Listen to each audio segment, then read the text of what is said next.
for which paths you travel down, Strange. Stronger men than you have lost their way. Even as a fan, I love being in the Marvel universe. It just seems to keep expanding, and this movie's a great example of the lengths that it could go to from what we've seen so far. How excited were you to just, get the casting call and know that you was gonna be involved in this universe that's like worldwide, like fandom, I mean, what's the limit? I was like crazy excited. I grew up with the books, and later on I saw the films. And as you just said, I think they've always been pushing it a little. You could never start out with having the first film being Doctor Strange, but because they've been pushing it, this is the right time for him, because it is a little different. It's a little philosophical, and it's a little psychedelic, right? Yeah. So now is the right time to join the Marvel family still, but then go a little off onto the right. Yeah.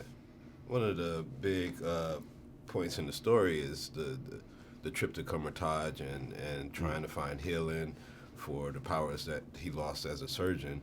If you were to lose your superpower of acting, superpower of acting, that sounds good. would you go to that extreme of length to try to get it back, or do you think you would pivot to something else? I think I'll just dig in there and find my superpowers of soccer. Oh, yeah. I'll go for that instead. Yeah, that sounds like that's cool. That's a tough journey. I'll make it short. So another thing that both characters have is this power to go between dimensions and just travel and wherever you want to go.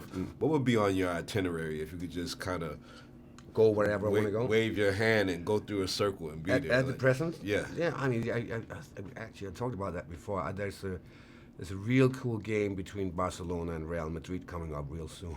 That would be nice to go back and forth like that. Yeah. Like that. Yeah. Just one of the great seats in there, not even pay for it and out. Yeah. So these comics were written like 1960s, and for some reason, like all of the stories, you could find contemporary stories that match up to. You think if Stan and the rest of the creators of the story were to make these stories today, that they would have kind of the same language, or you think that? No, I think it would be different. I think everything belongs to a certain time. I mean, these guys, if they did it now, at their age, as they are now, they will still be inspired by that time. But they would also be inspired by the 80s and the 90s and the present, right? Yeah. So that was a time, and I think that the smart thing is that we steal that time, we use it, and we change it a little so it fits into today. Yeah. But it's definitely a big flavor of the 60s upon this film. So one of the things they said in casting you was that you could bring a sinister look. Yeah. It seems like great for casting for a movie, but does that ever work against you, like in a nightclub or anything? It can. But I can always say I was just tired. It's not sinister. It's tired. Well, you got to be tired working on these great pictures. I know it's a big production and everything, but we love Doctor Strange, and we hope that you get to see these characters come back in different series. Crossing my fingers. Crossing my fingers too. Thank you, bro. Thank you, man. Thank you, everybody.